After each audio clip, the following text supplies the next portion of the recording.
Avengers infinity வார்ல என்னதான் நம்ம Avengers மாட்டடி மறுநடி கொடுத்திருந்தாலும் டானோஸோட ஹேர கூட பிடிங்கிருக்க மாட்டாங்க. ஹேர் இருந்தா தானே பிடுங்கிறதுக்கு. ஜோக் ஜோக் இல்ல. இல்லையா? அப்போது வைத்தியருக்கும் மொட்டைக்கும் ஒரு ஃபைட் போகும்.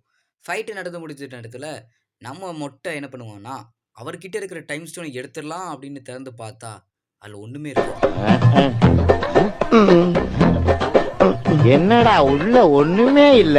நான் தான் இல்ல இல்லன்னு தானே சொன்னேன். நீ தானே வம்பா விரட்டி வந்து பைக்குள்ள இறங்கி எல்லாம் பாக்குறீங்க. கொள்ளையில போறவன் சரி வைத்தியர்கிட்ட தான் ஒண்ணுமே கிடைக்காது அப்படின்னு ஒண்ணுமே பண்ணாத என் தலைமை அயன்மேனை பிடிச்சு அடிச்சு போட்டுட்டு இருப்பான். ஸோ அயன்மேன் அடி வாங்குறத பார்த்த உடனே ஸ்ட்ரேஞ்ச் கொஞ்சம் பயப்படுவார். அதுவும் மட்டும் இல்லாமல் லூசு பேர் ஸ்டோன்ஸ் யூஸ் பண்ண உடனே இர்ரா மொட்டை நானே உனக்கு டைம் ஸ்டோனை தாரேன் அப்படின்ட்டு சொல்லுவார். ஆஹா நமக்கு கிடைச்சதுடா லக்கு அப்படின்ட்டு இருக்கும்போது பார்த்தா அந்த டைம் ஸ்டோனை ஒளிச்சு வச்சிருக்கிறாரு மந்திரவாதி. அது எந்த இடத்துல அப்படின்னு பார்த்தீங்கன்னா அந்த கிரகத்தில் இருக்கிற ஒரு ஸ்டாரில். நல்லா ஜூம் பண்ணி பாருங்கடா நாய்களா அப்படின்னு சொல்கிறேன். பார்த்தீங்களா? பிடிச்சதுன்னா மறக்காமல் சப்ஸ்கிரைப் பண்ணுங்க.